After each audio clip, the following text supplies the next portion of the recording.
এখন বাজে 3টে। বাড়ি থেকে বেরিয়ে পড়েছি সামনে হাই রোড।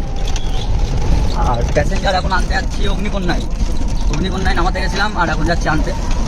চলো তোমাদের সাথে শেয়ার করা যাক আমাদের গোপালনগর স্টেশন থেকে অগ্নিকন্যাটা কতটা দূরত্ব, মানে রাস্তাটা কোথায় আর কি। এই হাই রোডে উঠেছি, আর এই যে স্টেশনে টোটো রাখা আছে, টোটো, অটো, বাস স্ট্যান্ড সব এখানেই।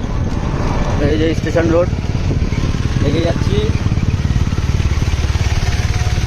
স্টেশন থেকে নেমে অটো, টোটো, যে কোনো বাস, যে কোনো যানবাহন বললেই নামিয়ে দেবে অগ্নিকন্যা।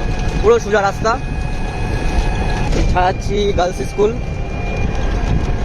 ভিডিওটা একটুখানি শর্ট করে দিচ্ছি, কারণ অনেকটা লং হয়ে যাবে ভিডিও যদি ফুল বানাই, কারণ রাস্তা পুরো সোজা দিচ্ছি, তার জন্য শর্ট করে বানাচ্ছি। আর এই যে হাই স্কুল মাঠ, এই যে বাচ্চারা খেলতে এসছে, প্র্যাকটিস করতে এসছে ফুটবল। এটা হচ্ছে আমাদের হাই স্কুল,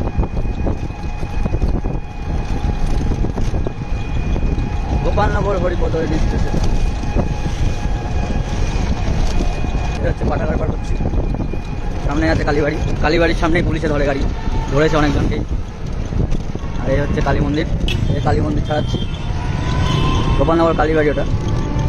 সামনে হচ্ছে কাছারি বাজার পার করছি। চলে এসেছি এবার দাঁড়িঘাটা ব্রিজের এখান থেকে ভিউটা দেখো, দারুণ লাগে এই গাছটার জন্য। পাশে আছে শনি মন্দির। এবার পার করছি কালীখোলা, এর সাথে প্রতিবেদন ব্রিজ। এবার পার করছি বারাকপুর, এখানে মন্দির আছে।